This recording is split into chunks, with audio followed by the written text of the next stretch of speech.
Alors que les enseignants veulent bien dispenser les cours, les comportements des anciennes républiques réclament encore certains agents du ministère de l'Éducation nationale. Le Sénat ne peut se contenir et dénonce. C'est tout le sens de la déclaration de ce samedi 13 septembre 2025 à son siège 6 à la Pairie.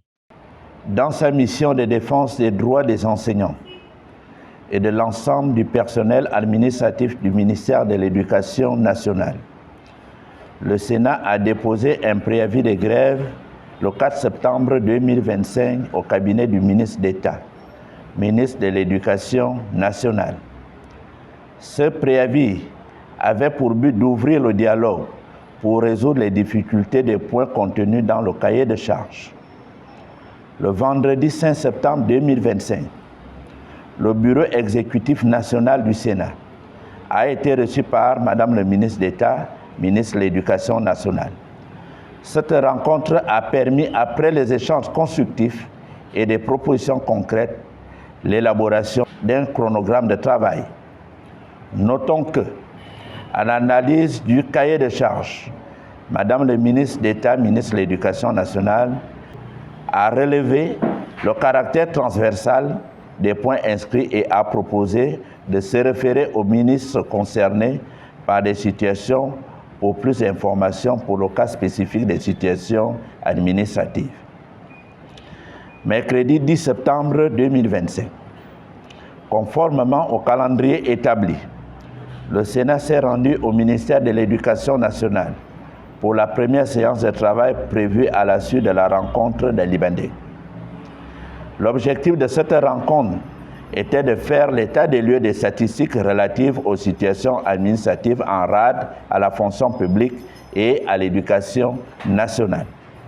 Malheureusement, force est de constater que, malgré la ferme volonté du syndicat de l'éducation nationale pour éviter l'enlisement de la crise, la réunion a été présidée par le directeur central des ressources humaines avec l'ensemble des syndicats du secteur éducation non concernés par la crise.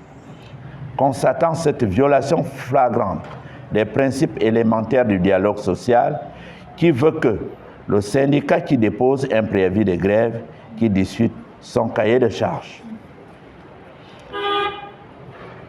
Le Sénat, par la voix de son secrétaire général par intérimaire, a rappelé au DCRH le caractère spécifique de cette rencontre et s'est retiré de la réunion. Dans la même journée, le Sénat a adressé des courriers officiels à Madame le ministre d'État dénonçant cette situation inacceptable qui, non conforme à la loi 18/92 ainsi qu'aux conventions internationales 87-98 de l'OIT sur la protection syndicale et la négociation collective.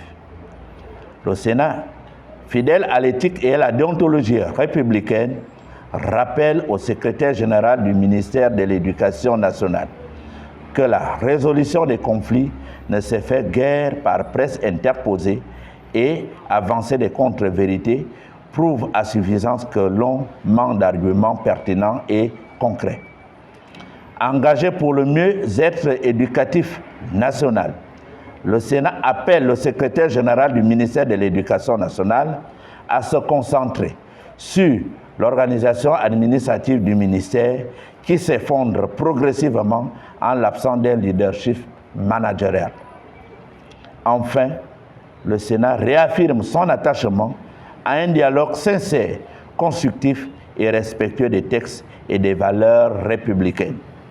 Il refuse toute tentative de dilution des négociations à travers des manipulations syndicales ou institutionnelles de tout ordre. Le Sénat attend toujours l'exécution complète du chronogramme de travail arrêté par le ministre de l'Éducation nationale et le syndicat de l'Éducation nationale lors de la rencontre du vendredi 5 septembre 2025.